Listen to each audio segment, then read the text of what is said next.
Hello, Dr. Tawanna Worlds by birth, also known as a disruptor. Did you know that millions who grow up in poverty also die in poverty? Have you ever heard the saying, what good can come out of the hood? Well, I'm here to disrupt for just a minute. Yes, I was that little girl that grew up in the hood, grew up in the ghetto, single mother, absent father, eating out of the trash can just to survive. But I was also that girl that determined way back then that I was not going to become a product of my past. And now I help others do the same thing. I'm not a victim, I'm a victor. I help men and women from similar backgrounds find value in their own vault and create wealth from within.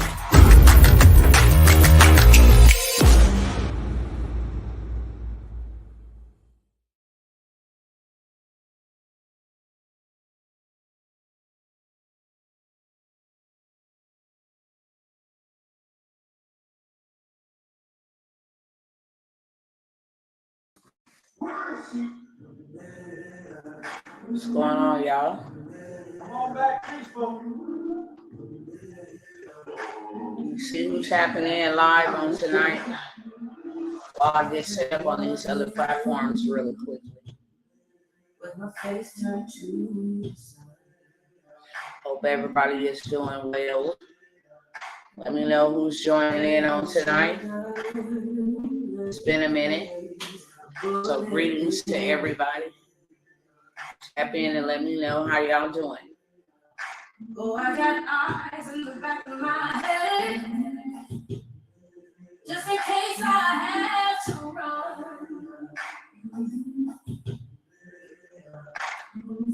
I do what I can for people. While the clouds roll back and the stars fill the night, that's where I'm gonna stand up. Take my people with me together. What's going on, Lee B. White? It's like 13, 14 if y'all over here. And I only got one person to say hello. What's going on, Evelyn Behringer? Shout out to you. Who else tapping in on tonight? I'm going to be talking about some very personal things on today, okay? To mark your freedom.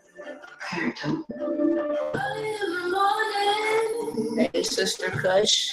What's going on? What's going on? That's what I'm talking about. We all know the mannerisms speak when we spoken to. So it's good to see all of you beautiful people on here on tonight. You could be doing anything else. But you tap in with Dr. T, and I appreciate that. Shout out to you, Kimber J, Tashia Robinson, Cassandra Winters. What's up, what's up, what's up? All right, y'all. Y'all know when y'all hear that song, that's the anthem.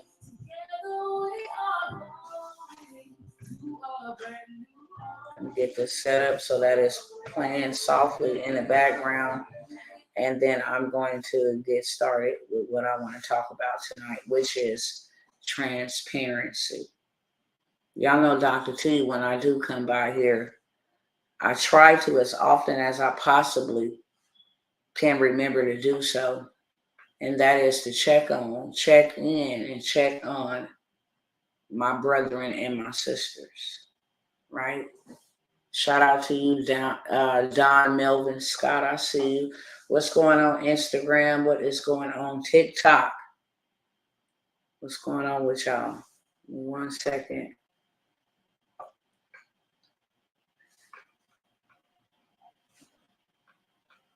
So when I come by and I ask y'all how y'all doing, it's real life. You know, it's genuinely out of concern, for one, and for two, compassion, to let you know that life is lifing right now.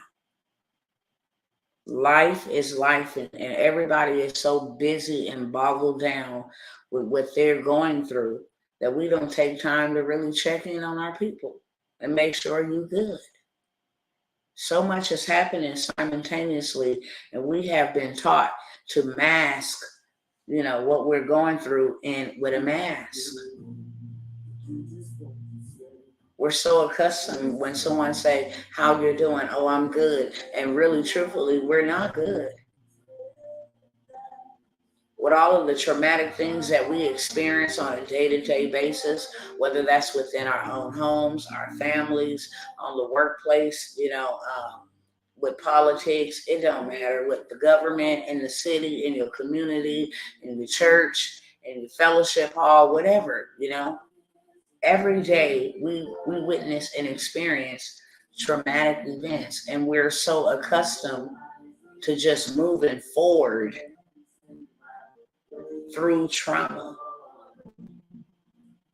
And then when people ask us how we are doing, the first answer that comes, to mind, out of ritualism and out of, just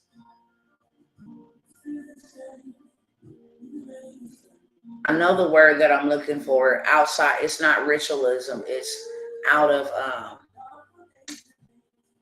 I can't think of the word, like habit. That's the word, habitual. Oh, I'm good. And how many of us can be honest enough, because I'm just a transparent person, that you got a problem that you've overcome, or you've got a problem that you're experiencing right now at this moment. And you don't know possibly right now how to solve that problem, but you got one. And sometimes it keeps you up.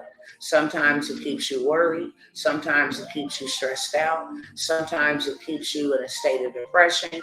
Sometimes it keeps you in a state of hopelessness, in a state of anxiety. Let's be real. Because many people don't know this. My work is my worship. I'm not just working to be working for money. Money is not my master. Money is my servant. My work is my worship. I'm all into my work.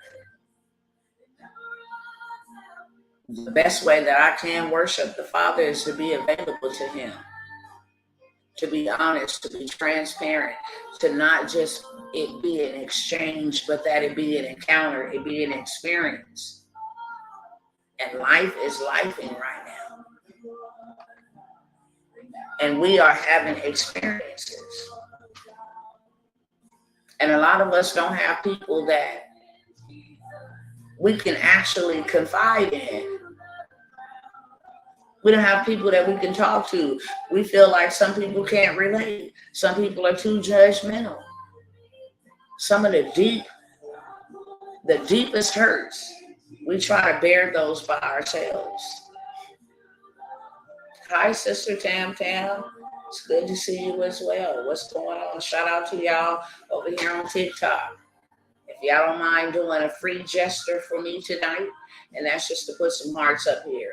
I'm going to be talking about some real truths, my manifesto, things that people don't know about Dr. Tawanna. And I'm sharing these things on tonight for one. I'm a firm believer in the word. And the word says, confess your faults one you to another, so that you may be healed. I come here seeking healing. Because we have been so accustomed, that's the word I was looking for. We have been so accustomed to masking our pain and moving through trauma and not getting healed and not talking about it and hiding it. And we're dying early. We're not living the abundant life that we was given and that we were chosen to have. We're not living an abundant life. Right? We're not.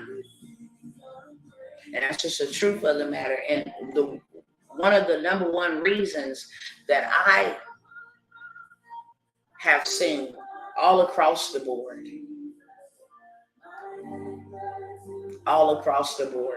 is that people mask their pain, and their problems. And I get it. I'm an observer, so I observe a lot of things. Sometimes you can't tell people stuff. Sometimes people will persecute you and judge you. But you know what I've come to realize, me personally, is that I would rather be free.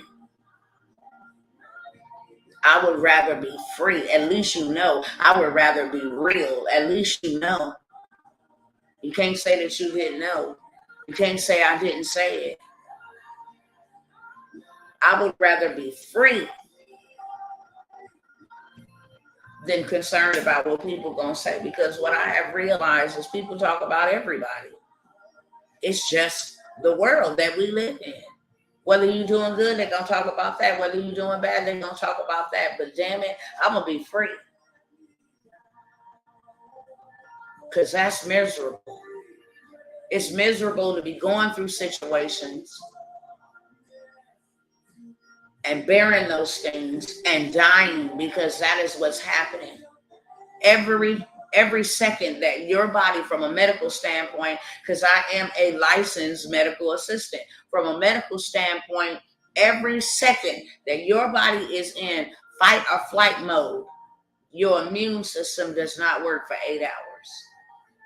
So if you mad or in fight or flight mode, anxious, worried, if you depressed, if you in pain, if you hurting, whatever the case may be, for 1 hour, 60 minutes, your immune system will not operate properly for 2 weeks. For 2 weeks. Peace and blessings to you, Nubian treasures, handcrafted. What's going on, family? So I want to be free. I believe this too wholeheartedly.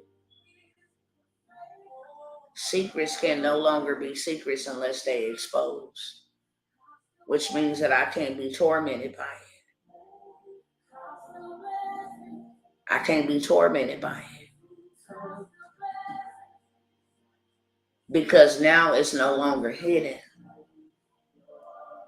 It's exposed, so you can't torment me by myself. And that's where true healing comes from.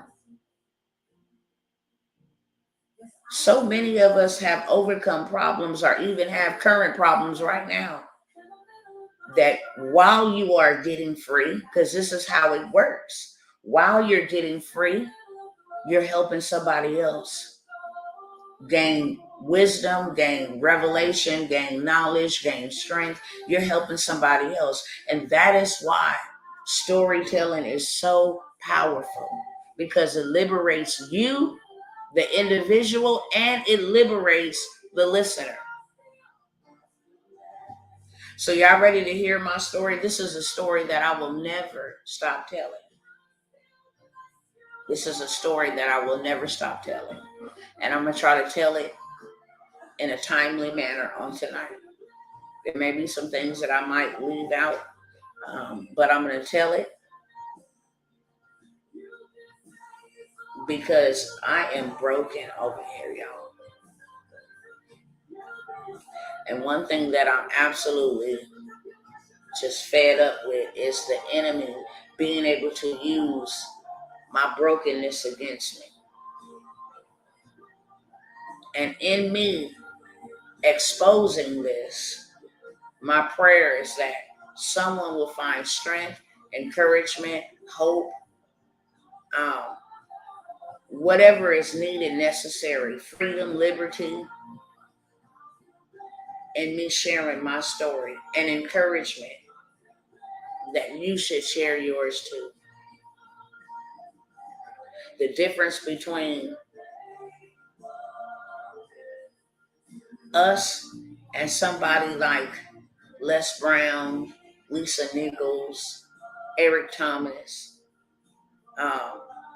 Bob Proctor, the difference between us and them is that they turned on their cameras and they begin to tell stories. And if you do research, and if you use social media in any aspect, and you do your research, you will see that the top views of any video would always be somebody telling the story. I don't care if it's in the football, if it's in the love space, if it's in the relationship space, if it's in the parenting space, if it's in the church space, religion space, it doesn't matter. How many of you guys could agree? Most of us listen to other people's stories. You guys are here listening to my story here on tonight. Right? And as long as you have a voice, you got to tell your story. Don't wait till the book is complete to begin to share the chapters. That's all a story is. It's a recording of what you're going through, what you overcame, what you went through. You may find your help opening up your mouth. Ain't no might. I'm almost for sure. You will find your help. You will find your tribe. You will find your strength. You will find other like-minded individuals by opening up your mouth. And that is what I want to encourage you all here on today. Okay? And again, over here on TikTok, if you don't mind keeping them hearts coming, it just helps me beat the algorithm, and it helps me get into the For You page so that I'm able to reach those that I have been assigned to reach me on tonight.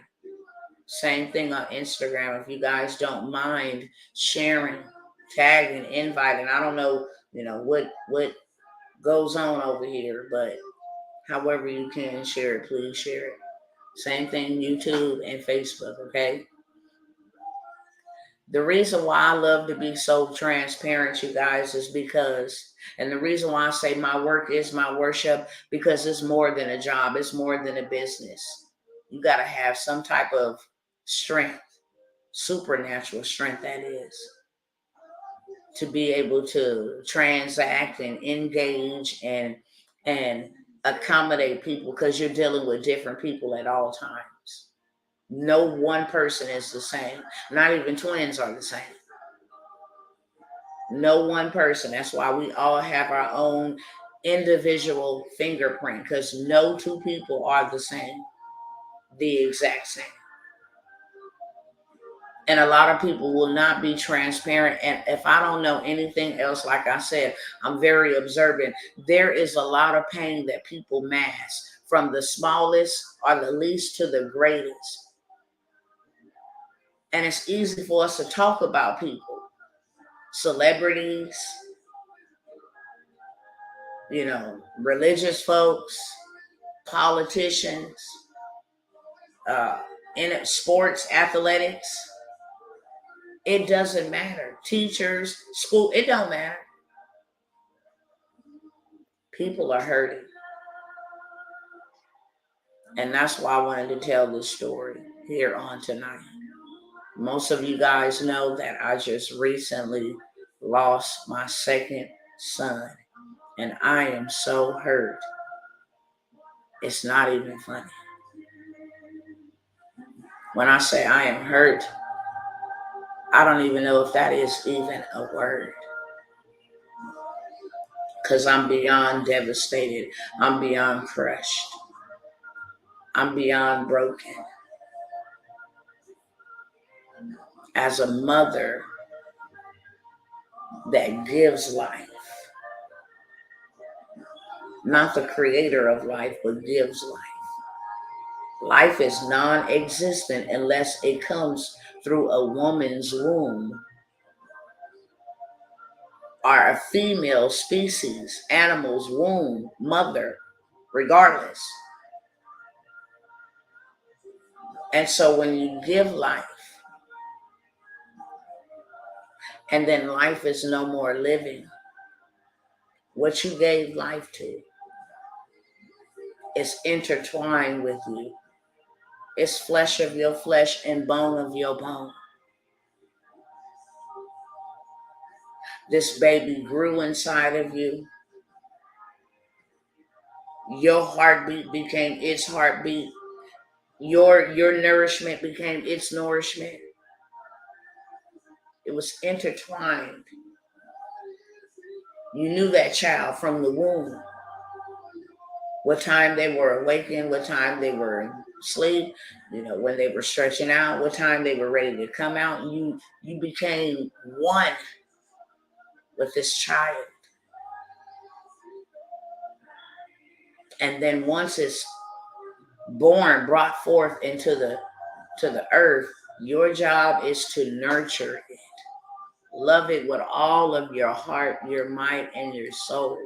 Having children change your life. It does something to you. And my children changed my life. My children changed my life. Before my children, I was a straight up killer. I was so tired of being hurt. I was so tired of being raped. I was so tired of being abused. I was so tired of being homeless. I was so tired of not being loved. And I asked God for children at the age of 12 years of age. I asked God for children, not so I can get a welfare check. I wanted love. I wanted to know what love was. Because I didn't know that. It was not demonstrated to me. So I asked God, walking down an alley, being sexually,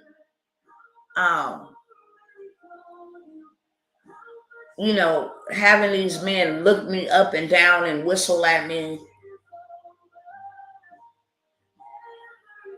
while I'm walking down, and I'm paranoid. I mean, from the time that I can remember, y'all, I believe I suffer from anxiety starting around the age of 4 or 5 years of age.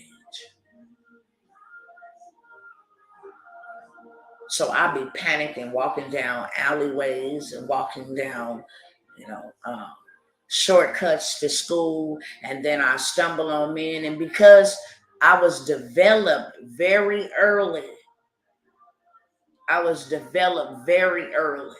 it attracted perverted type of spirits. And I didn't understand that. By the time I was 8, I had boobies, big ones at that. So it would cause men, perverts, to look at me in a very disgusting way. And I remember walking down an alley, running and walking to catch my breath, and was just like, I'm so tired of this life. This is at the age of 12.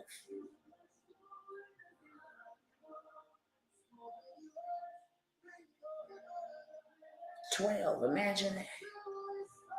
You asking God, you're praying to God to give you children. And I was like, you give me children, I just want to know. I just remember being so dang on broken. I'm homeless at this time. Still trying to go to school.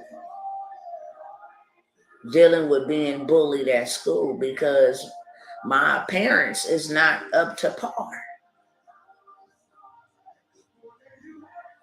I'm living from house to house at this time, which invited perverts to touch me inappropriately. I'm all that. You a young girl, you develop, you feel what I'm saying? You ain't got no people coming to look for you or none of that. You free game. I just got so tired of that. I would go to the hospitals and fake like I was having an emergency so I can sleep in the emergency room.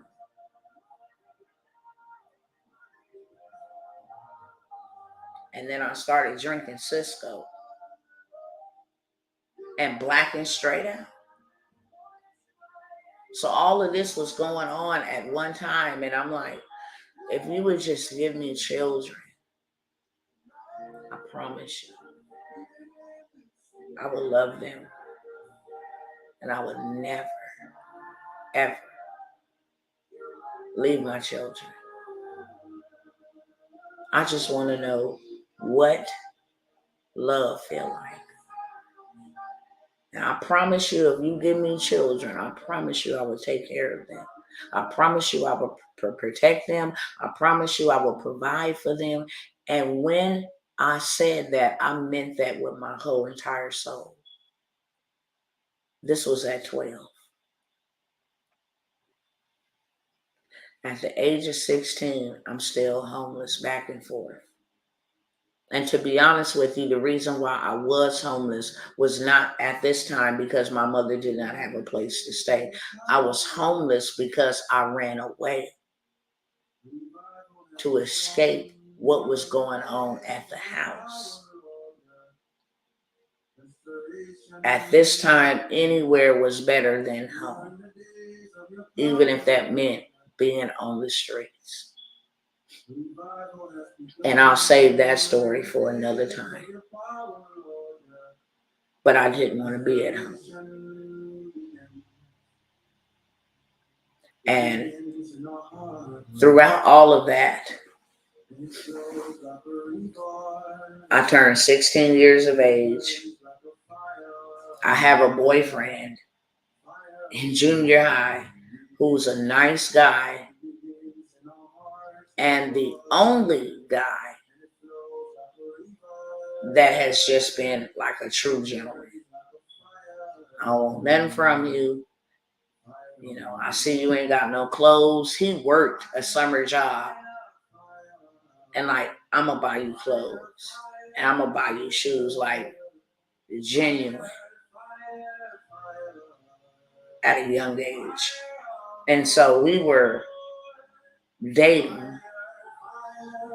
I was not sexually active or any of that because of the past sexual abuse. So it was not oh, you young and you fast and none of that. I'm talking to this dude and his mama. It's like, we'll help you. Genuinely. Like, we'll help you. You can come over here and stay the night. He's not going to touch you inappropriately. You just be a kid. Go to the movies. Go to the mall. You know, that. And I'm like, this is something that's foreign to me. I've never, ever had anything like this. So he was a real cool dude. And when I wasn't spending the night at his house, I was in between a lady who took me off the street and a couple of other runaways or orphans off the street. Shout out to Bertha Wright. So that woman took me in.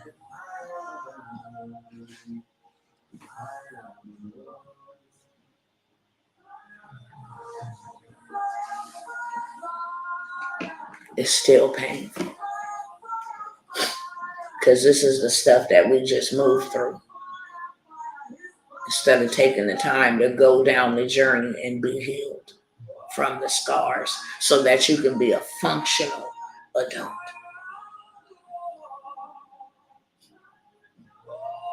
So she took us in, and whenever I wasn't at his house, I was at Bertha's house.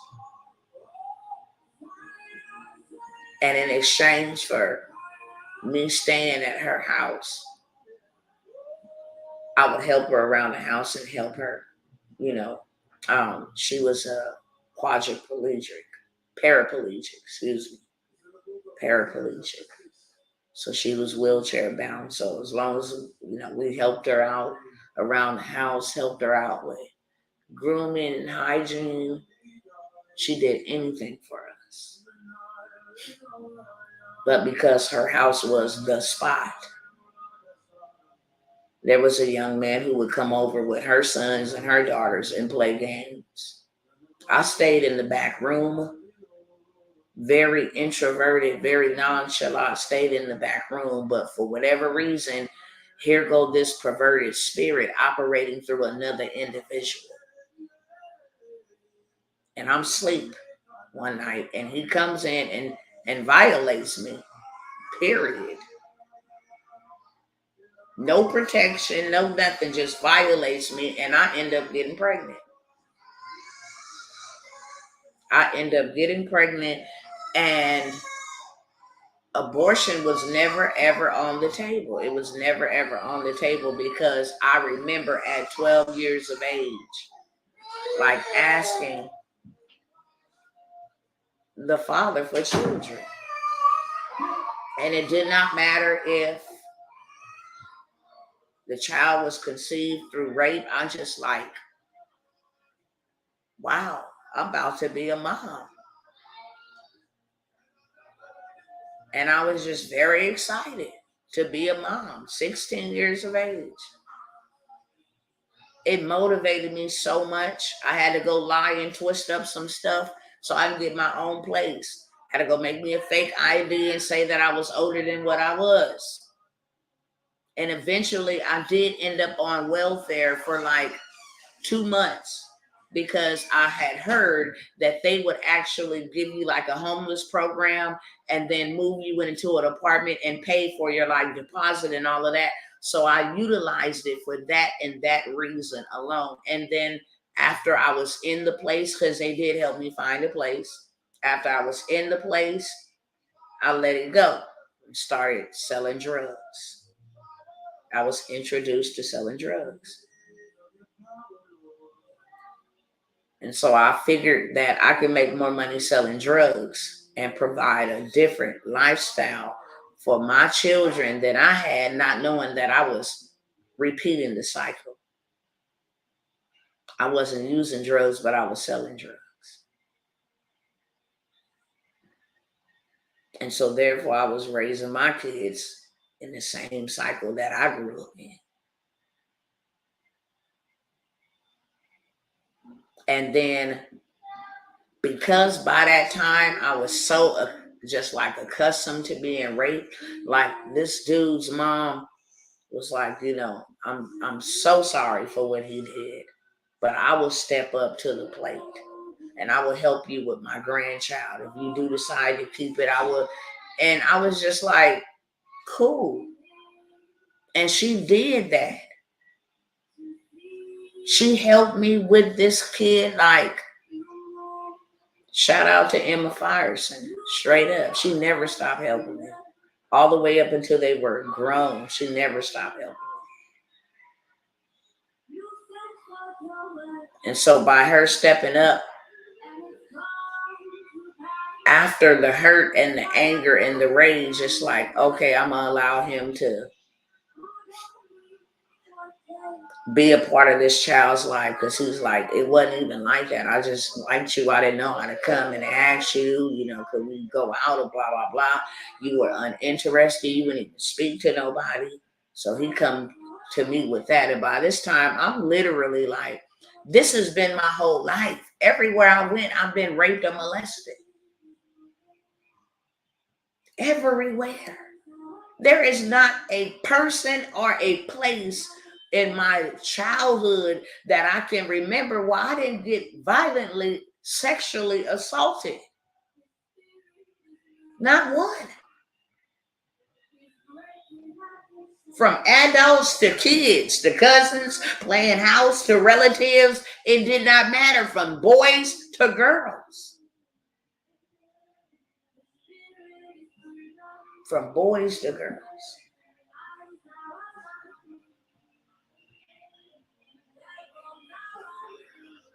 So him coming to me saying that, I'm like, okay, well, I guess I'll try it. This baby is going to need a dad. And I tried it, but it just didn't work out because there was no feelings. Like, what you did to me, you violated me, and that's all I can remember. If he touched me, like, hey, what's up? No, don't touch me like that. So, he stepped out and did things because I wasn't willing to do those things with him. It's like, no, you took advantage of me. And if you're going to be here, it's just going to be here for you to take care of this child. He was trying to pursue other things. After I have that baby, because I was not as I was not as intimate with him as he would have liked it, and like in a relationship like that. We had to throw these hands. He would put his hands on me, and I would put my hands back up on him. Because that was just one thing I just refused as a young kid. I watched my grandma get her butt whooped. I watched my mama get her butt whooped. I watched my mom.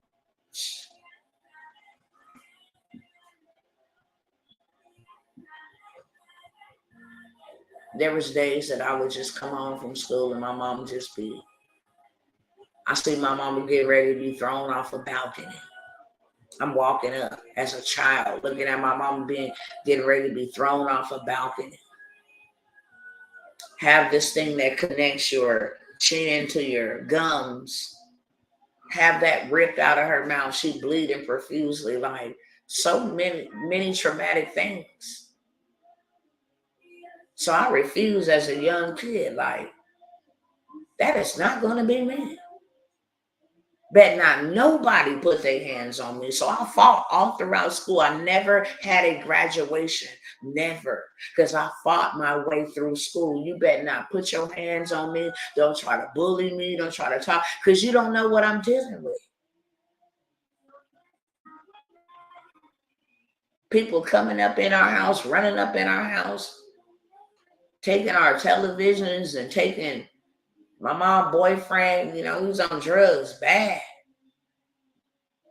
It ain't no good getting no new clothes. You get new clothes, you better hide them, because if you don't, they getting sold. Imagine not having no silverware, because those get sold. When that man went on a mission, he went on a mission. And my mom be trying to stop him. Stop. He'd come back and take our sofa. Where are you going? Take our sofa out the door.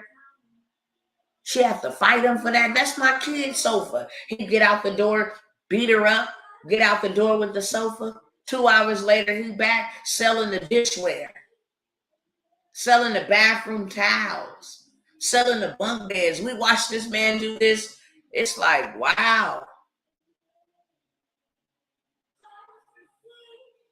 It was bad. So I had already vowed, like, you put your hands on me, I'm going to straight up unalive you. And so he put his hands on me, and my weapon of choice was that knife. Like all the dudes previous in the past, they all got permanent tattoos from a knife with no ink. Don't you ever put your hand on me. It triggers me. So I would stab them completely up whenever they did that. And this was going on like, okay, you want to come in, I'll go to sleep in a room, you come in there and lay down. I don't want you next to me.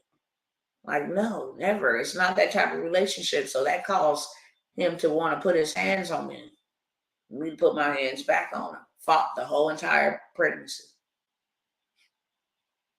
And then when I had the baby, I'm thinking maybe, I don't know what I was thinking. I was young. And instead of just putting him out, because his mother was helping me. His mother didn't have a place of her own at this point. So she's staying with me. She's helping me. I'm like, I don't want to put him out, because then I'll lose the help from his mom. And I've never had a child. So I have this baby. He'd go to the hospital. I'll put him out of the hospital. I don't want him here. I don't even think my 6 weeks was complete before he decided to take advantage of me again.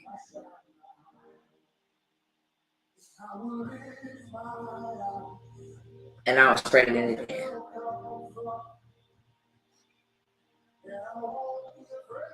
After that time, it was like, never. Everybody got to get out. Mama's boyfriend, you, everybody got to go. And they left somewhere and I locked them out. And then had to deal with them threatening to burn my house down, call the CPS on me because I was a new mama, all of that. Just whatever, because it was like, no, this is it. This is over with. Like, I'm sitting here facing that I got 2 children by somebody I didn't even want children. Just absolutely devastated. Nevertheless, I absolutely love my children. I asked for them. And abortion was not even a thing. So in order for me to get away from this dude, I had to move to another apartment complex because I would go to sleep and be outside breaking my windows with rocks, trying to set fire to my apartment complex. So I had to move.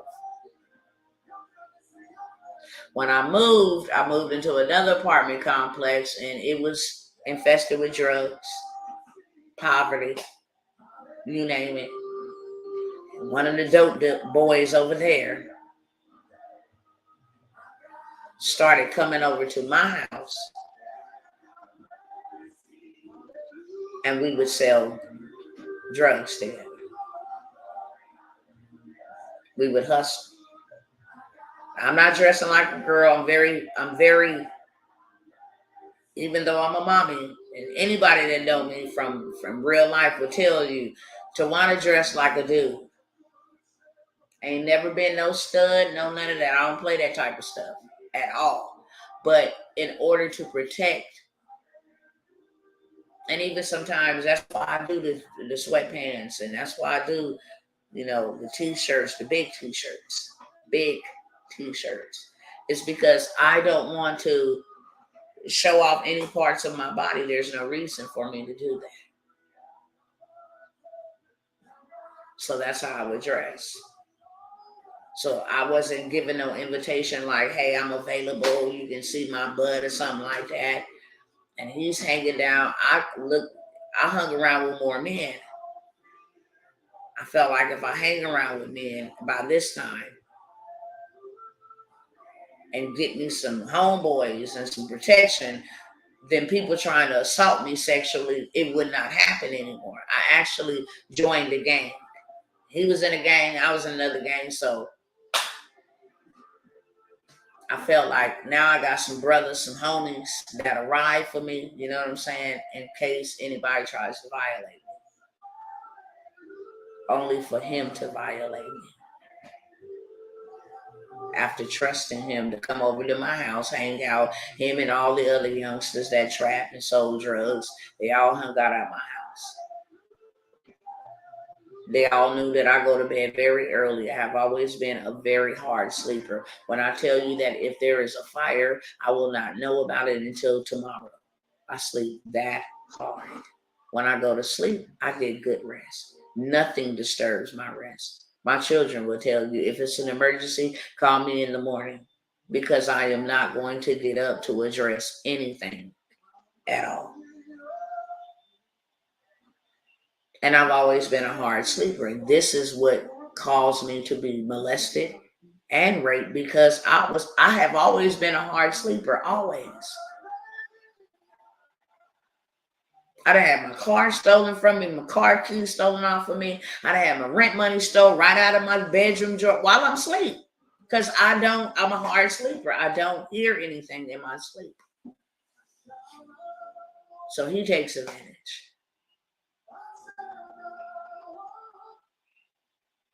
And as soon as he finds out that I'm pregnant, most people used to look at me like, dang, this woman got all these kids. She must stay in the bed, not even knowing that 5 of my children is a product of rape. Soon as this man found out that I was pregnant, all hell broke out. He was very, very abusive and very controlling. Money was not a problem. Give you anything you want. But you ain't going nowhere. You can't have no friends. That's my baby in your stomach. I will stalk you. I will beat you. I will pull guns on you. All kinds of trauma. All kinds of trauma.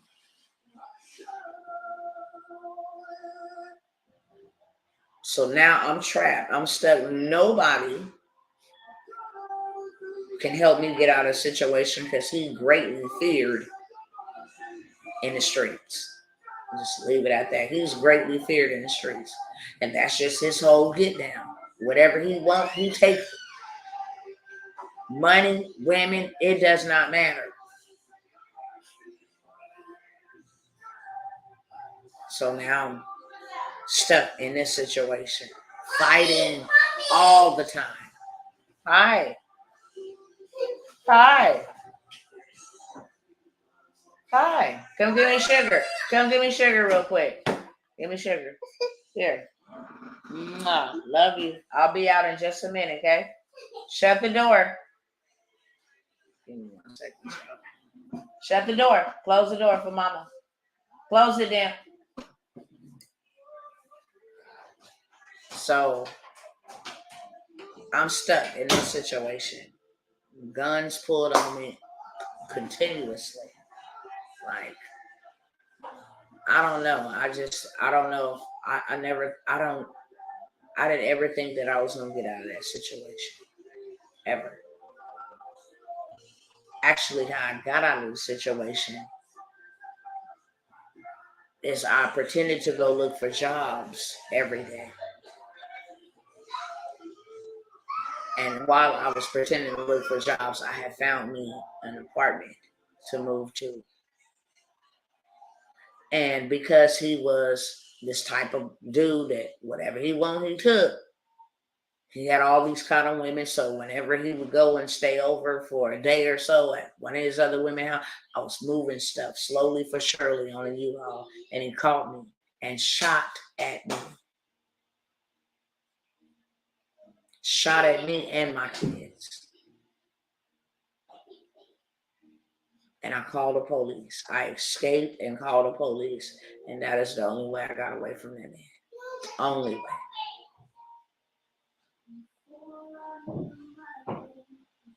With my son,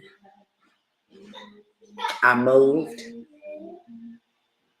to a secure location. Nobody knew where I stayed at because I was still selling drugs. I would go back and forth to the block. I would catch the bus over to the block. I would not drive there. I would catch the bus to the block. I would hustle over there, and then I would get a cab home because I would stay out there for a very long time. I would leave and get over there about 12, and then leave the block about 8 or 9 before my kids went to bed. So on this one particular occasion, one of the homies from the block, it was my friend's cousin, one of my good friends, she trapped as well. It was her cousin. And he had been staying with some people not too far from where I stayed at. He's like, you getting a taxi cab? I'm like, yeah. He was like, which way you going? I'm like, I'm going towards Dickey's Playground downtown. He's like, can I split the cab fee with you? I'm like, yeah, but we gonna drop you off first because ain't nobody gonna know where I live at. So he was like, yeah, bet, cool. He gave his half, I gave my half. We took him to his spot first. He gets there. When he gets there, he was like, hold up, let me make sure they're here. I'm thinking to myself, like,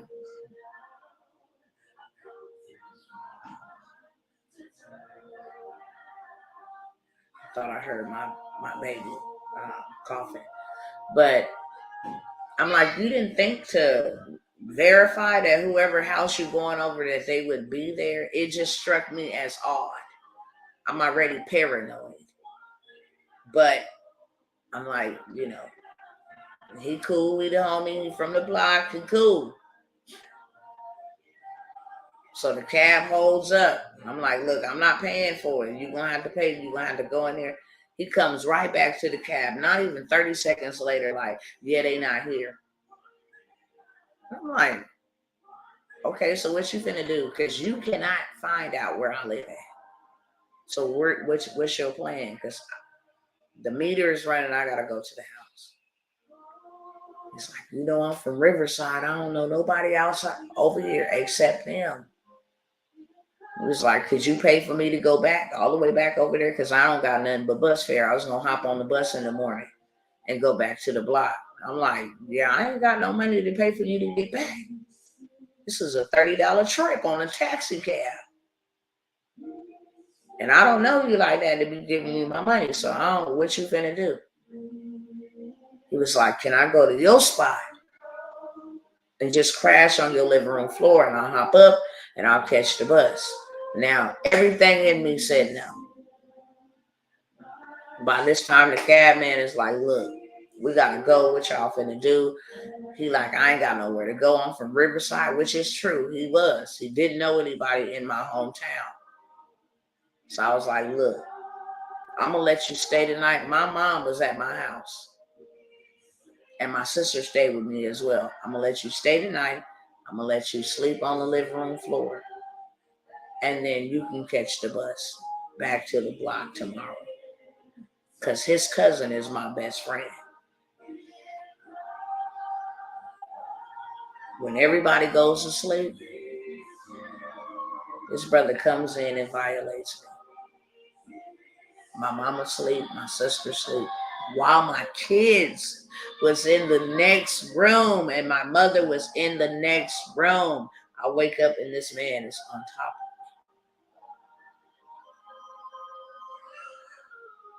of me. I didn't know if this man had AIDS. I didn't know what. I still don't, and I have to say this to this day. I still don't even know his mama name.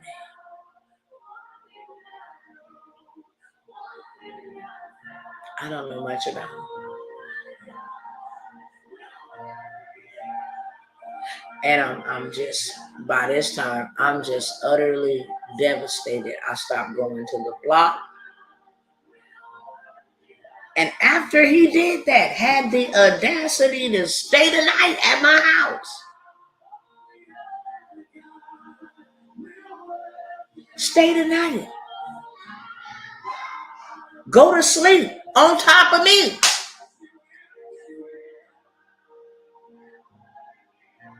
And I'm just laying there crying. I'm like, dang, do I tell my mom and them? What do I do? What is going on? At this point in my life, I was just at the lowest of the lowest of my life. Real talk. Because this is all I've known all my life. And I did not understand, why does this keep happening to me? And then 2 weeks, 3 weeks later, 4 weeks later, it was weeks, I just started getting really sick. And I'm not at all thinking pregnancy. Not at all. I'm just getting really sick. And I'm really depressed. And my mom's like, why you ain't coming out of the room? Why you don't have... I was so depressed. I took all my children over to the lady that I told you, the first dude who violated me, his mama who said, I'm going to help you. I took all of my children over to her. I was like, I can't do it. And I just stayed in my room for weeks. But then I just started getting excessively sick. And I was like, I'm going to go to the hospital and find out, why am I feeling so sick? And they told me I was pregnant. And I was like, you know what? I don't believe in abortions, but I'm finna get one. Ain't no way in the world I'm finna just... I know I ain't just put in this life to just bear rapist children. Like, I done did this with the last two dudes. Like, no, I'm not doing this no more. And I had vowed in my mind, made it up in my mind, I was going to go get me an abortion. And I just kept hearing a still small voice say, don't kill this child. This is your son. And I'm like, never. I don't care if it's a boy, because I had 4 girls by this time. I don't care if it's a boy. I am aborting this baby. I'm making me an appointment to go down there. And this is it. Like, there is no way in the world that I am going to bear another rapist baby. Never.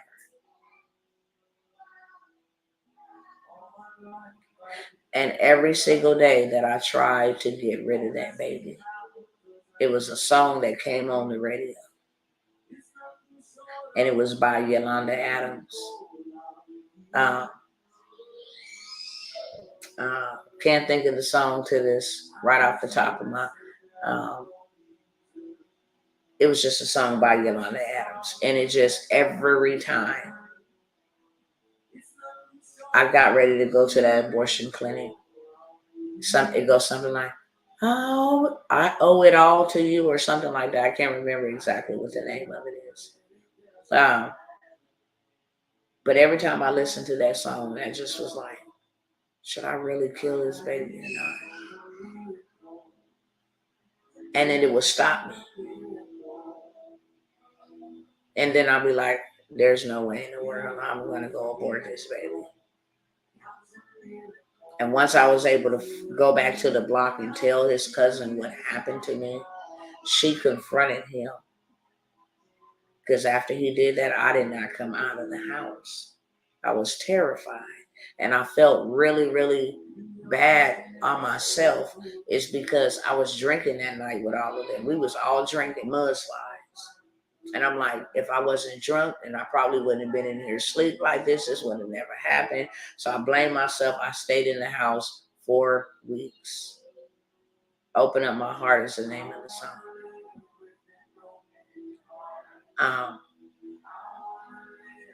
And so when I told her, she confronted him, and he was like, that be lying.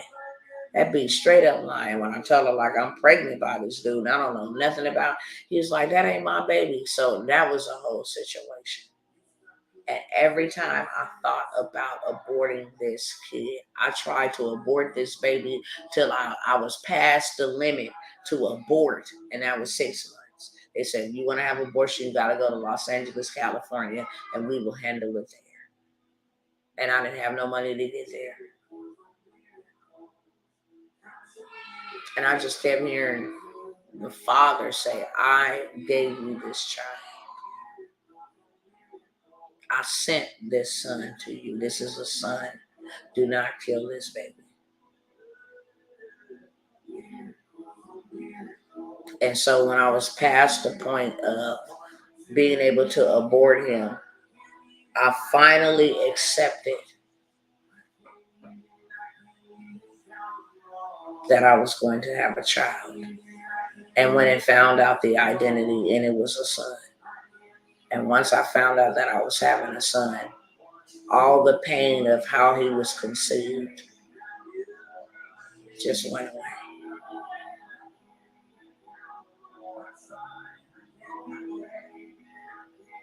And when I saw him and laid eyes on him, I was just like, wow. I'm so glad I didn't abort you. I actually went and got it tattooed on my arm right here. It said, God sent Kavonre. Because it was like God sent this little boy to me. He was so beautiful. So beautiful.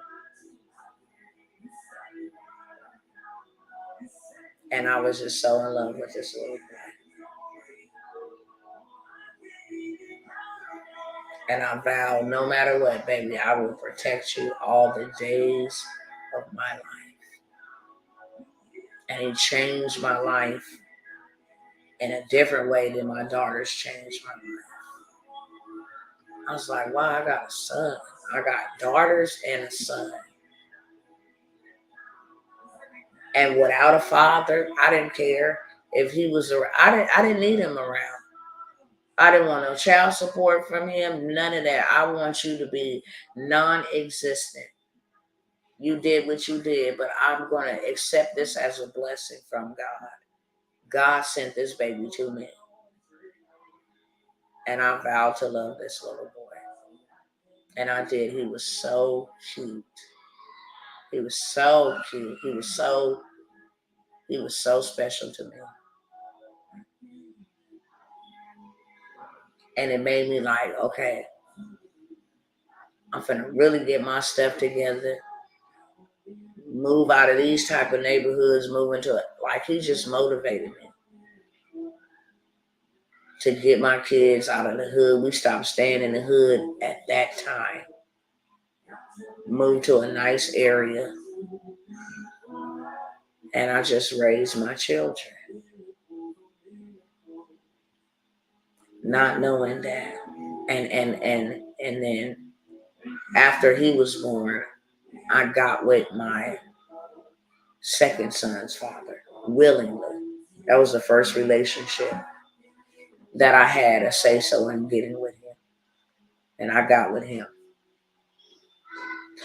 And he took care of this child. It's like, he don't got a father, you can name him after me. And he took care of this baby as if he was his. A phenomenal father. And then I got pregnant with my second son and had him. And we went through such a traumatic experience together. Like, it took my appreciation for life, because I died giving birth to him. It took my appreciation for life, everything, just to the next level. Now I got 2 sons, 4 daughters and 2 sons. And then that guy was very controlling and abusive. He the one took me on Maury Povich show, putting his hands on me. It just went from like bad to worse with the men, especially with controlling and all of that stuff. And y'all don't mind the girls my husband's putting in the bed, and they are not happy. So I got away from him finally after years of abuse and control. I got away from him. He was a good dude, but he was very abusive and very evil, period. He's a different man now, but at that time, he was very evil and very controlling. And part of his punishment when he wanted to punish me was because he was a cheater as well. But part of his punishment when he wanted to punish me was to take both of my sons and leave for weeks and days. And I didn't know where they were at. They were at other women's houses. Just very evil and very controlling. And I didn't know where my sons was at. I'm like, look, I'm going to call the police on you, but, also afraid to call the police because he got homeboys. He from the gangs. He from the streets. He didn't threaten me with them. They didn't threaten me, and just a total terror. So I had to move out of state. No, out of the city. I didn't move out of state. I moved from Fresno to Los Angeles. I had to move when I did get my babies back. I had to move from my home birth, where I was the place of my birth, to a different city to get away from this man.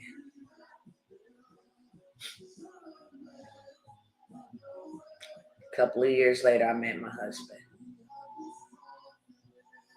And he'd come from a very well-structured background. So even though my children didn't have their biological fathers in their life because of the circumstances, God sent them someone that would step up as a father figure role and love them and take care of them like their own, like his own. So, we raised the children before we could even ever have children. When I got with him and he began taking on the role and the responsibility of raising my children, all of a sudden, I done had all these babies by rapists. When I get with my husband and actually in covenant, willingly, then I'm infertile and I can't have children. And I'm sure it's because the last baby that I said I died with, it's the way they went in there and cut me to get him out to save his life and my life. So I had a lot of scar tissue and all of this stuff that prevented me from conceiving. Wrapped around my bowels, wrapped around my intestines, wrapped around my tubes. And it just would not allow me to have a baby, conceive a child with my husband. Nevertheless, he kept on loving and taking care of these children as if they were his, working for them, just sacrifices, making many sacrifices that they still don't even know about to this day to take care of them. So I'm thinking that God sent the perfect father figure to my children. Not perfect as a human being, but the best. He gave me the best. Someone that genuinely loved my children and would not harm my children and would raise them and know that we come as a package deal. And all the other children knew who their fathers were. My oldest two girls whose father did that crazy foolishness, they knew who he was because, like I said, his mother played a significant role in their life. She stepped up to the plate, hands down. Ain't nothing but love and respect for her, always and forever. And then because of the control of the second two father, he was there.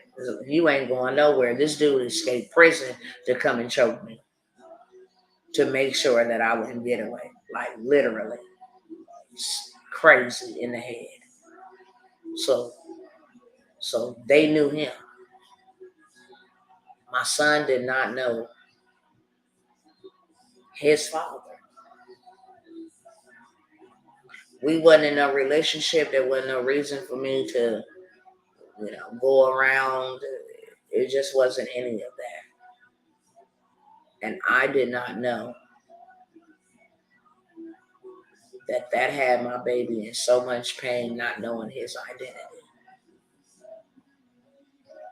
I did not know that had him in so much pain until he actually talked to me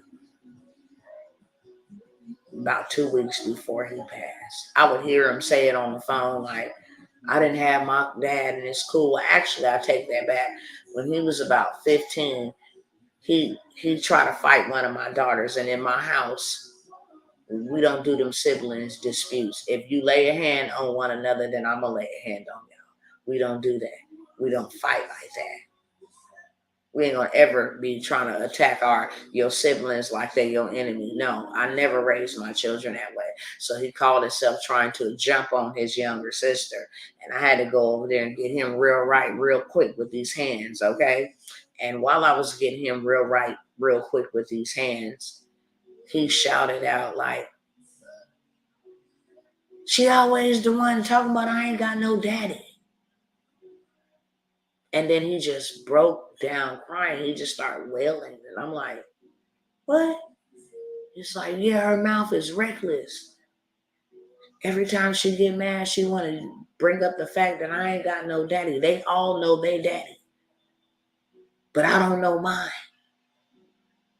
So I grabbed my son and hugged him. I'm like, wow, because he never told me how affected he was by not having his identity. And that's something that only a father can give,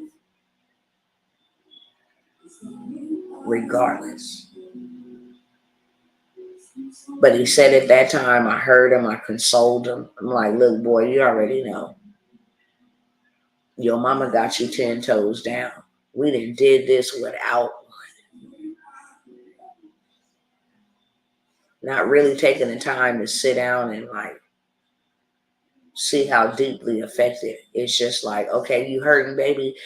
My job as a nurturer is to make you feel better. You don't need them. It's a reason why the Most High God ain't allowed you to be around them.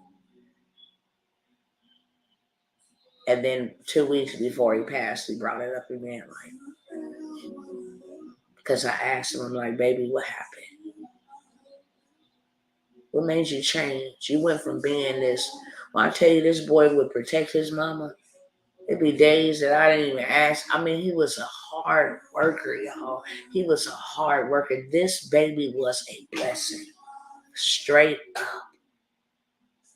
I didn't have to worry about buying his school clothes or none of that. He was a hard worker. Very smart.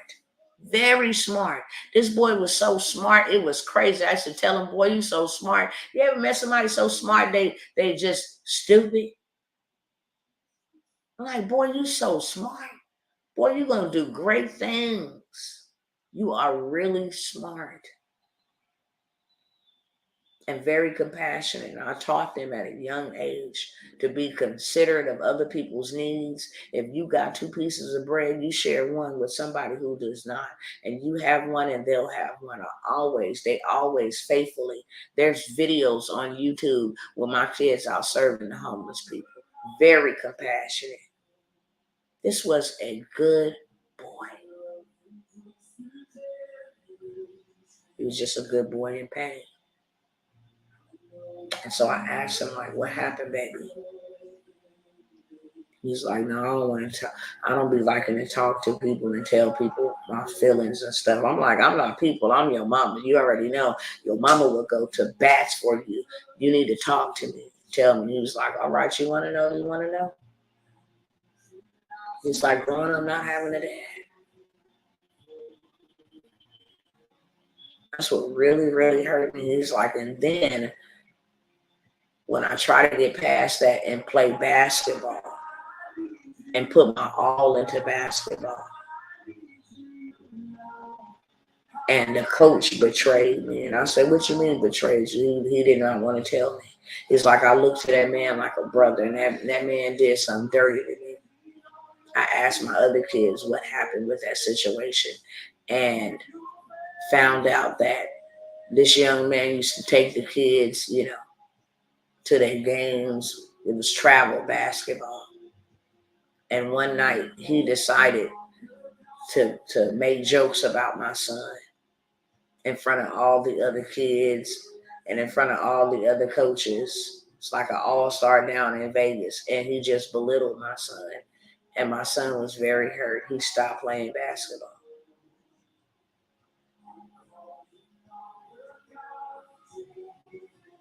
And so he started looking up to men in gangs.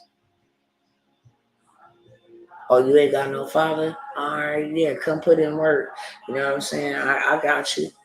I'll make sure you straight. I'll make sure I'll protect you. Not knowing that it was the very same people that was behind his death. And my baby died in pain. The pain of not having his identity. He was like, did God love me? Why was I the one chosen not to have a father? Why was I the one chosen just like to go through the things that I've gone through? Like I've lost both of my brothers and I didn't get to see either one of them. Like, how do you live like that? So his death is very painful to me.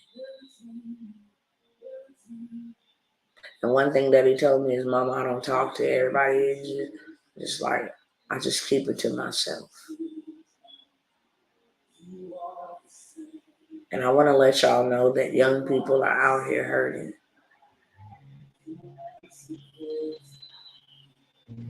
And because they're hurting, they're turning to pills and anything that will make them feel out of pain for a little bit.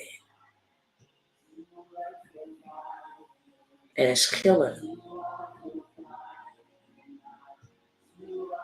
And it's killing them. They never ever know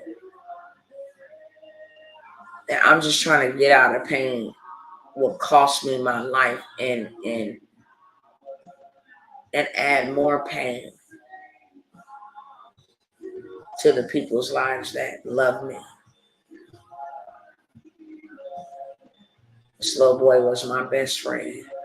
He totally changed my life. And to live without him is very difficult. It's more than, okay, sister, you're going to see him again. I don't see him now. That's the painful part. I'm glad that he's in a better place, but I'm sad as hell that he's not in my place. I'm so broken that I got to live the rest of my life without my best friend. This is the first man, before my husband, this is the first man who captured my heart. It's my firstborn son. And to know that my baby was in that amount of pain. And that's what he told me, Mama, I know you love me. It ain't got nothing to do with you. I know that you love me. My kids know, like, what can I do to make sure you don't end up on a path that I ended up on? What can I do for you? It's like, it's not you. Like, I know, but I don't have, a piece of me don't know who I am. And you can fill that void, Mama. And truth be told, I can't.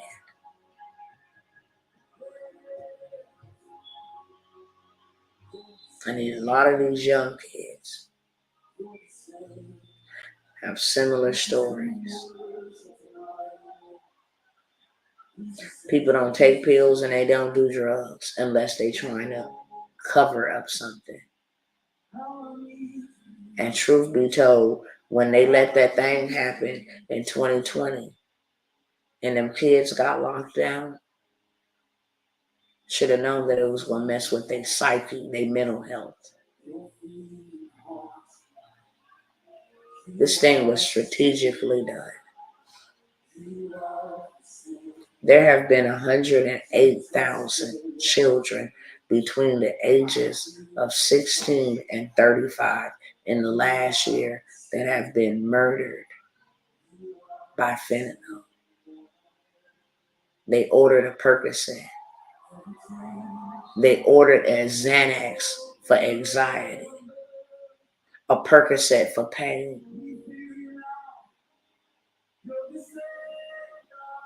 And all stories ain't alike. Some of them have car accidents or injuries from basketball or football, and the doctor prescribes them a pain medication, and now they get addicted. All it takes is 7 days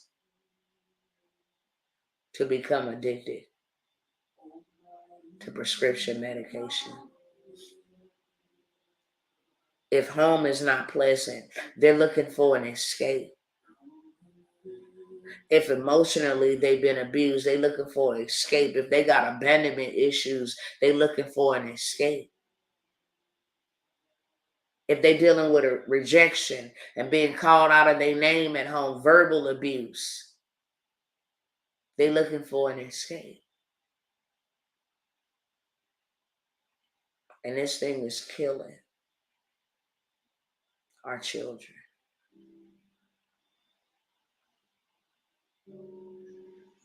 It's killing our children.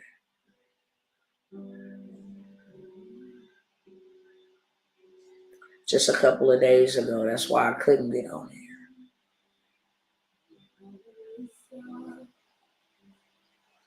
Because of the movement and his story having to be told, I'm have to go back and revisit some things like pictures from the funeral.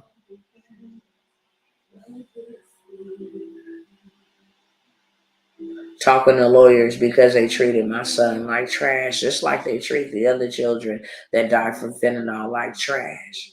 I thought it was just my son. No, they treat everybody. Yeah, there's just another drug addict. Okay, yeah. There's no justice. I'm so hurt. So hurt. And dealing with that and having to relive that.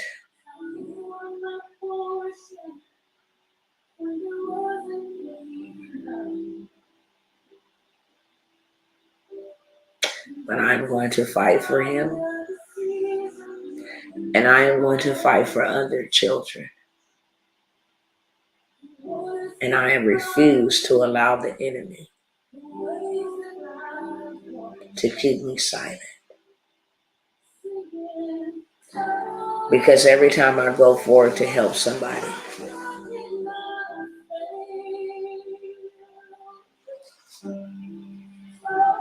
I'm constantly reminded.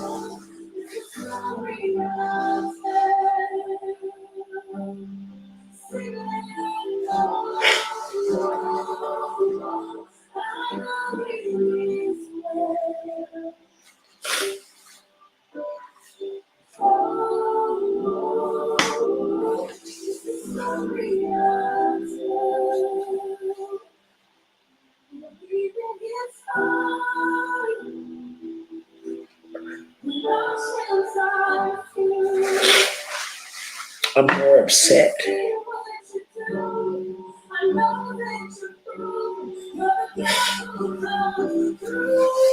And I came tonight with my tissue, y'all. And lots of it.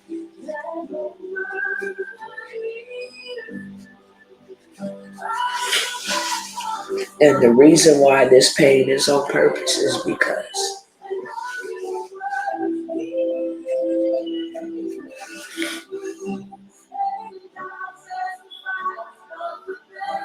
my son's killers are still killing people.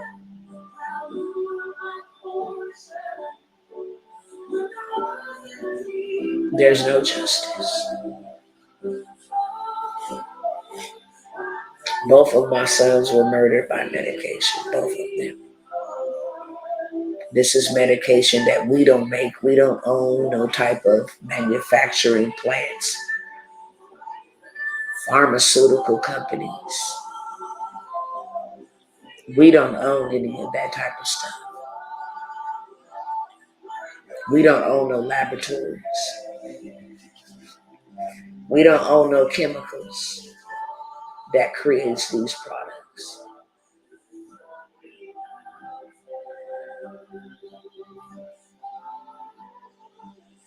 So the people that has done this are still making it, distributing it, and killing other people's kids. And that's why I can't stop. That's why I won't stop. And that's why I will share his story. And my other son's story. They were murdered. There's no such thing as overdose. When you overdose, it means you didn't took too many of something, too much of something. When you're murdered, it means that something was put inside of something that will kill you instantly.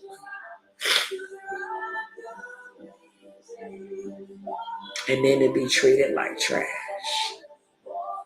As if your life didn't matter. That you're not even worth an autopsy. You're not even worth an investigation.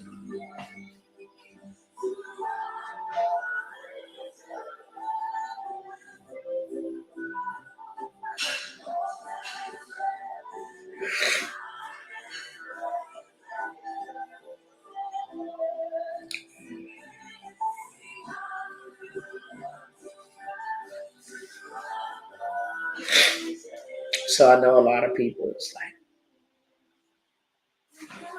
I'm reaching out to you, Dr. Tawanna.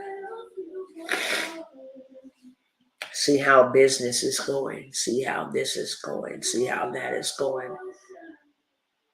I just wanted to let you know my story.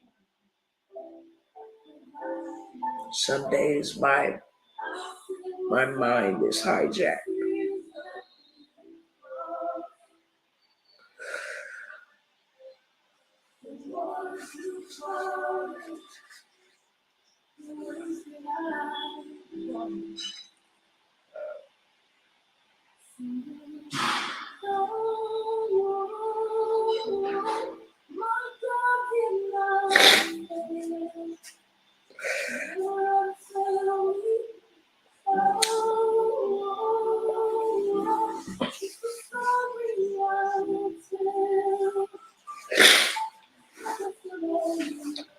My mind is hijacked from,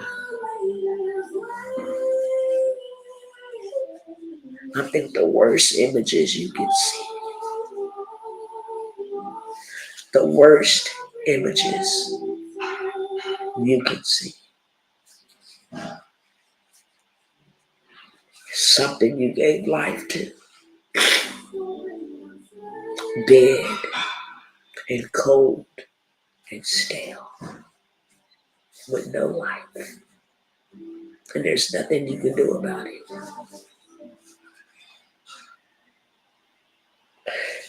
There's nothing you can protect them from at that point.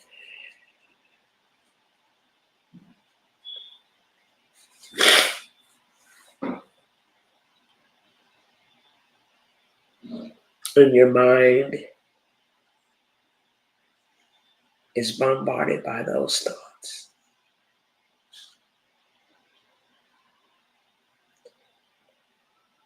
How he looked, how he suffered.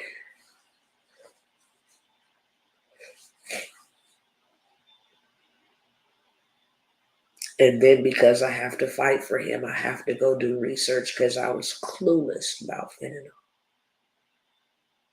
So now I have to go do research and I have to listen.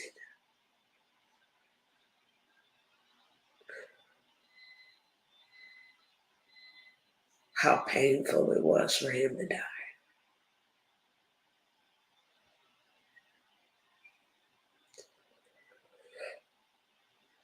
At Woka Star, I mean, I know you mean well.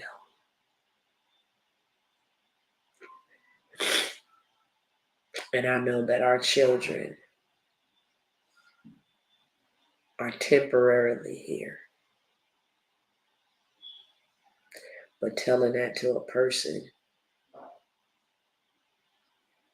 because the best way that I could sum it up, even though they're temporary, just like a husband and a wife have soul ties, a mother and a child has soul ties. That's why at a wedding, the father has to give away the daughter because of their soul tie. And the mother has to agree to give away the son because of their soul tie. It's a transference that I release this child from my care into your care as his wife. And I release this child, my daughter, who I'm supposed to love and protect, into the care of you as a male. Because you're supposed to protect the way that I do. So it's a whole different ball game. It's easy and it's quick to type something that you think might help someone grieving, but it doesn't. And when they die, you die. That's the hard reality. This is flesh of your flesh and bone of your bone. And now you gotta figure out life after their death. It's like taking a whole pizza and breaking it up into 1/4. So a whole pizza is not whole if 1/4 is missing. It's 3/4 of a pizza. And then for someone to come and take another 1/4, now that's a half of a pizza.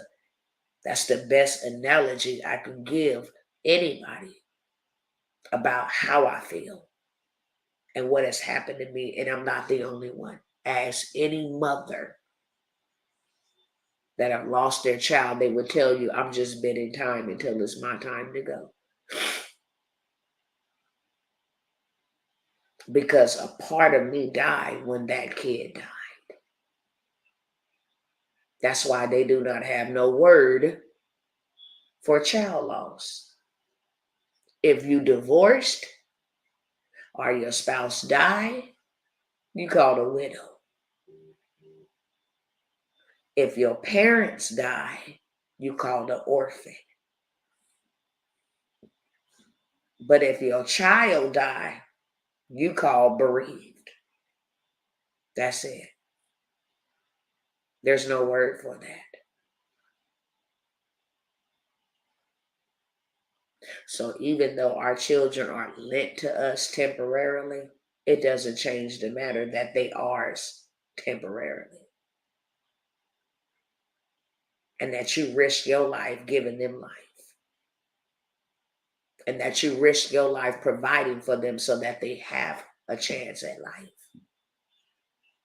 And that you made hard sacrifices to ensure. Do you know how hard it is to raise a child? It's hella hard. That's why many people fail.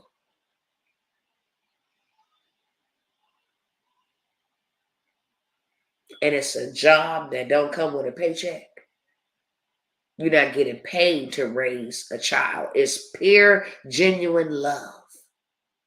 Pure, genuine love for that child to raise it without charge. Because any other work we wouldn't do for free, except parenting. That's one that don't come with a price tag.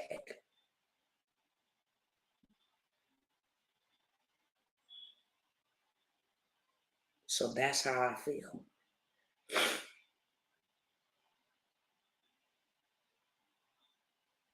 Have complained. What do I do with the rest of this life? And trust me, God is in control. You wouldn't see me if he was not. Clothed in my right mind. I'm not on drugs. I'm not on alcohol. And I don't say that as shots fired. I'm very grateful to God because everybody can't do that. And don't think I don't be tempted. I just don't like alcohol. So I don't drink. But don't think that I don't be tempted. Go get you a drink to get out of pain. Imagine being in pain you can't get out of. Maybe that'll help somebody understand. Imagine going to go cut your toe over and over and over and over and over and over again, and there's nothing that you can do to ease the pain. It's throbbing. Your whole body starts trembling when you have too much pain.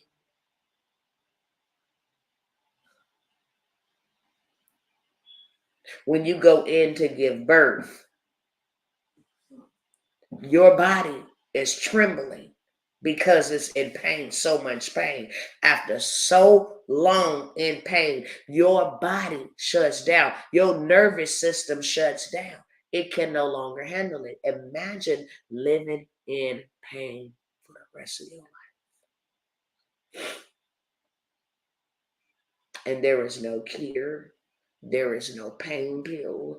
There is no surgery. There is nothing that can cure the pain. You can go medicate yourself, but it ain't gonna cure it. So you just face with living with that pain because nothing will ever take that pain away. And time does not make that pain better.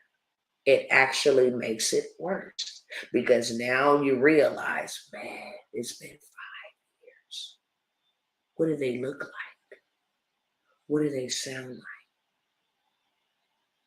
I got to keep reverting back to old photos from 5 years ago to go back and remember what they look like. And all I'm left with is memories. That's it. I remember when. Oh, I remember when. I remember when. There's nothing new about Nothing. So now you become angry because you don't have anything new to post. You don't have any new photos, any updated photos. All you got is the same old memories.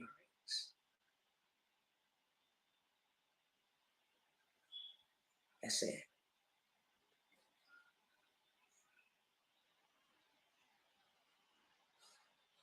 But I have purpose to do something with my pain, because one thing that I do know is that my pain has a purpose.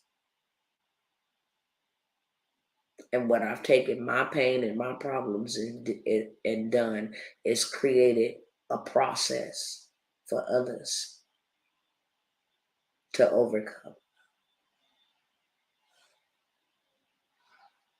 I've created a process. I've created a program to help others get through the very pain that I have endured and overcame.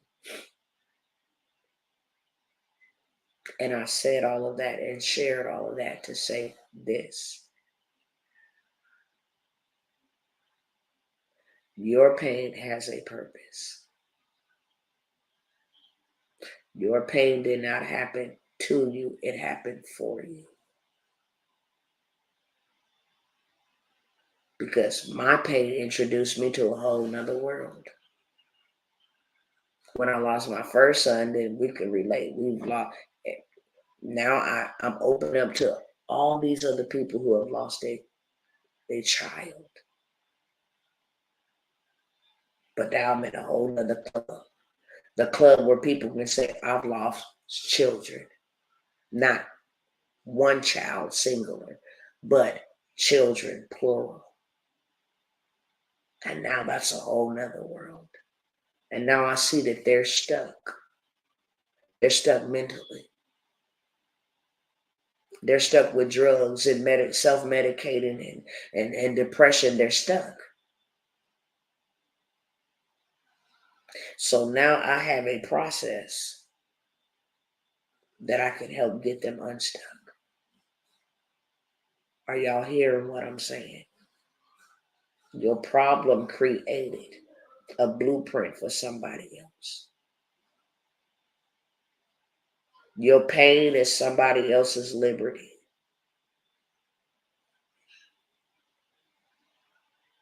It didn't happen on purpose for you. It happened for purpose for you.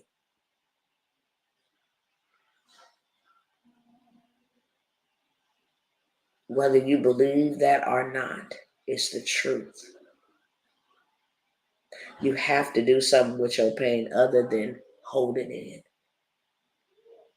and waste your life away. Your pain has a purpose. Who am I talking to on tonight?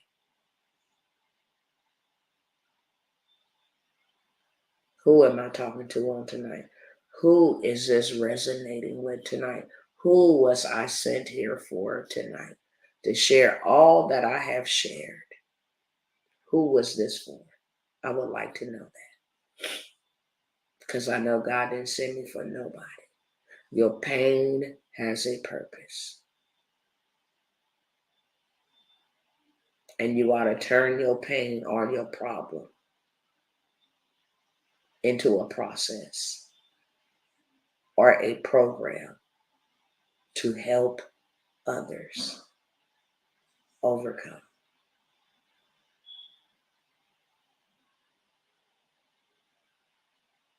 Because we get stuck in the trauma and we think that things happen to us.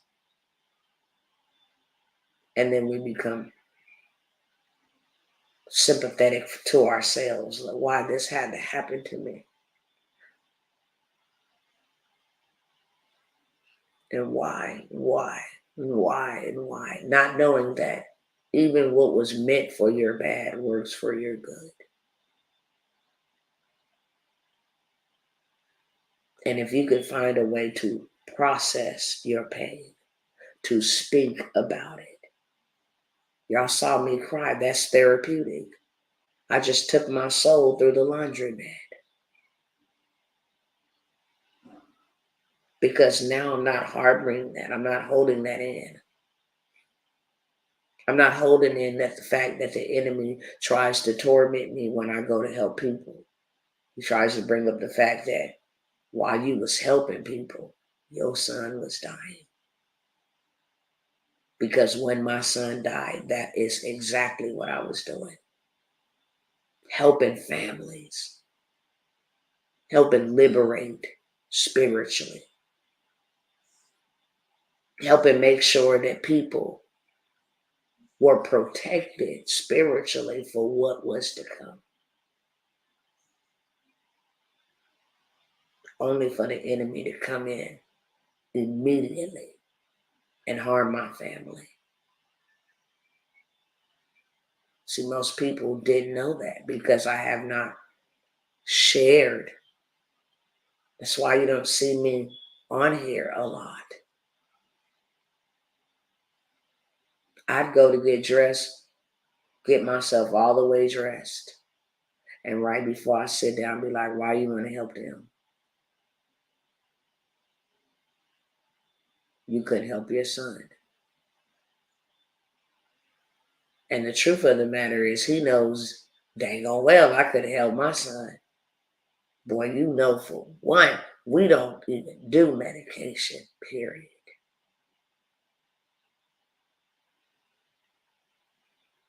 But my baby was in a pain beyond medication. And he just wanted some relief. And that cost him his life. And that is what hurts the most. That is what hurts the most. But instead of allowing the enemy to take me out through that, I'm going to go save somebody else's life by sharing Kavanre's story and by sharing Kevrion's story and by sharing my stories. And that is what we are all assigned to do. We overcome by the blood. That's already done. And by the word of our testimony. Problem is, we won't share. So therefore, we don't overcome. We mask everything. We good. I'm okay.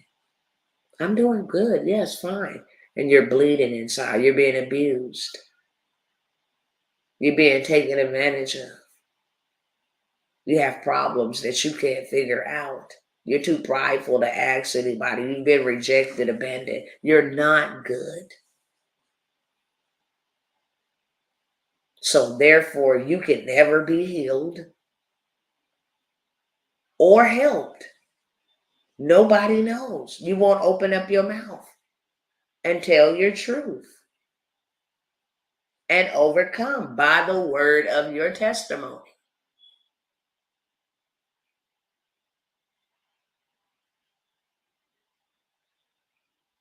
Y'all not talking back to me tonight. Y'all quiet. Is this helping anybody? Am I just wasting my time? Because I can go. I'm wasting my time. Or it might not be for y'all here on tonight. But I said what the Father sent me here to say. Many people see Dr. T. Oh, you know what? You so wise. You so, baby, I suffered. I'm still suffering for this wisdom. Do you know that the word says with wisdom comes many tribulations? Do you know in order to be wise, you got to suffer like hell? I don't care what you go through. I don't care what you go through. Look at my life. This woman that lost her children. This woman had a hard life. I just let you in on a little portion of my life. I had a hard life. Hard. But I'm still standing. And I'm still serving. And I'm still empowering. I'm still uplifting. And I still got enough compassion to help other people avoid the mistakes, navigate the pain, overcome the processes, overcome the hurt. I still have the compassion. But you want to know what gave me compassion? Suffering. Suffering.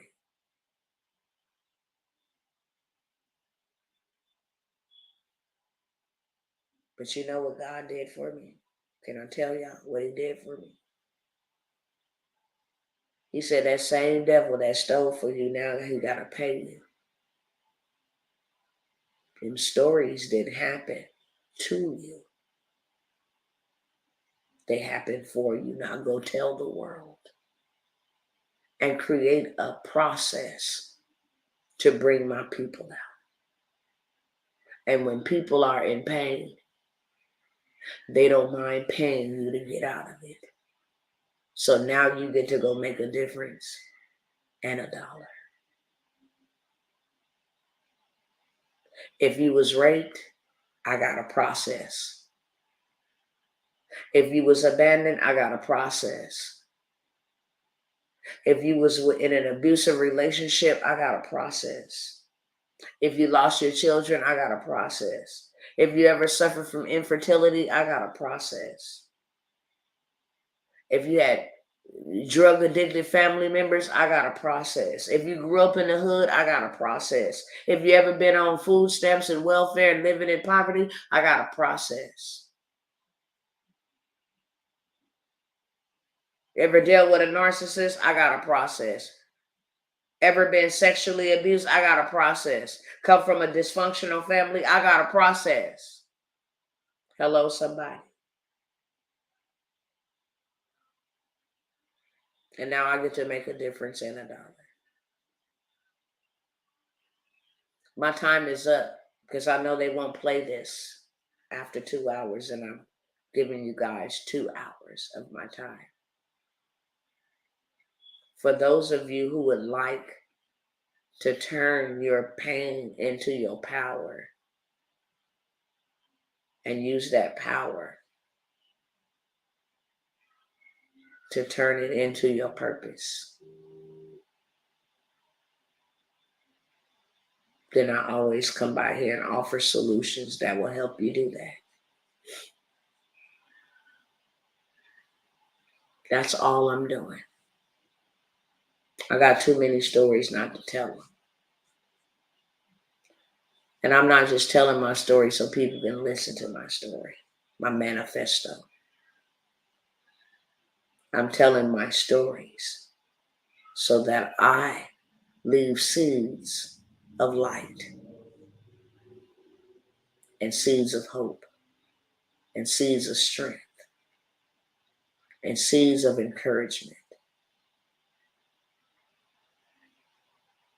That if I can endure, you can too. If I can come out, so can you. If I can overcome, so can you. If I'm still standing, so can you. And this is the blueprint on how to do that. How many of you guys got stories to tell?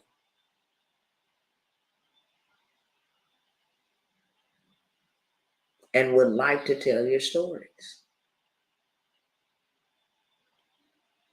I tell y'all all the time, my testimony is I sat down and told one story. And I paid myself $12,000 in 1 hour telling that story. Because other people wanted help to tell their story. Because we all have them. I'm thankful to be hearing your message tonight, Miss Tawanna. I appreciate you. We all appreciate your wise words of encouragement. May the Most High continue to bless you and your family through all the pain. Thank you. To my Abba Father be all the glory. My life don't belong to me. So I praise him and I thank him for being able to stand and endure. And I know after all of this, there will be no pain. But if I have to suffer so that I may help somebody, so be it. Everybody ain't willing to suffer, but I am. If I have to suffer to save somebody, so be it. Save somebody's life, save somebody's from making a wrong decision, save somebody's family, change somebody's financial forecast, so be it. Okay? Since y'all ain't got stories to tell, I see I'm talking to the wrong audience. I might need to go over here on Clubhouse, but I love y'all, and I fulfilled my assignment here on tonight. If you would like to tell your stories, so that not only you tell your story and you get your story out there, but that you leave a blueprint so that your future generations will be able to know not only that you did it, but how you did it.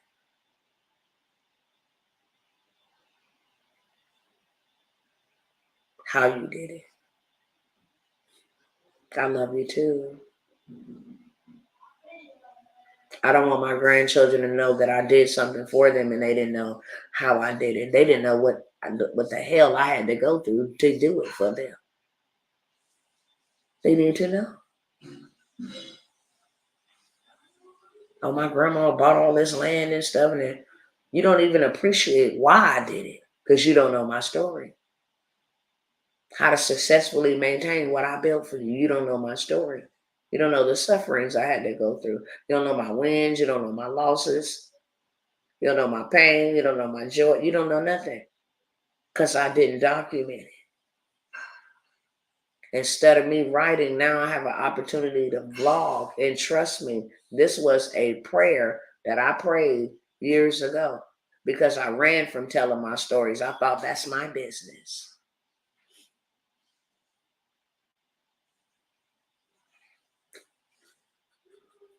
And then I was like, well, if you get something that could actually record me talking my story, and then I can go transcribe it, then I'll tell my story. And then they came up with Dragon Dictation, and it was over with from there. Now you just turn on your camera and you start talking. I have several stories. I got a story. Well, I want to help you tell it to the world. And I want to help you not only tell your story, but I want to help you get your reimbursement back for all the hell. Get a paycheck for what you went through. What if our memories are fuzzy about what happened in our past? Example, names of people, places, and things. That's okay. Whatever you can remember, people are not concerned about the details. They're concerned about the process. People really care about the process versus the details. I can tell people stories all day long, and then they'd be like, well, dang, how are you making it through? Like, how are you overcoming? How did you get out of that situation? How did you do it? People are looking for, how did you? That's why the trending thing on social media is how to cook pasta better, how to clean a bathroom, how to change a tire. Everything is how to, because people only want to know about the process. What did you do? What steps did you take? Okay. So, in closing, wow, I got 60 seconds. I want to say this in closing. They have tools that'll help you tell your story faster. You can tell your story and have your story have a whole program, have a whole process, have a whole paycheck in 7 days or less using these tools. You can have a whole website. I done came by here and showed y'all that. You can have a whole sales page, a sales letter. Hey, come share the stage with me. Here's my group. Here's my community. These are the type of people that I'm looking for. I'm looking to men, brokenhearted people, drug addicted people, abused people, divorced people. I don't care. Whatever it is, I'm looking to gather with those people. And I have a process for you to overcome. And meet me here. Or you can buy this process, which includes me. And you can take what was meant for your evil and turn it into good. And give yourself what I call a purpose-driven payday. Because I get paid on purpose for my pain that became my purpose. And now I get to make a difference in the lives of others and $1 in my family. To continue taking care of my family and making a difference in the lives of others. The dollar is important because it keeps you traveling and doing what you need to do to tell the story, to make the difference. And the further you can go, the more of a difference you can make. So I love you guys. If I could serve you guys, I always tell you, getting ready to have a workshop. And that is not the intention of telling my story. I will tell my story a lot more. And I will tell other aspects of my story. I will never stop telling my story.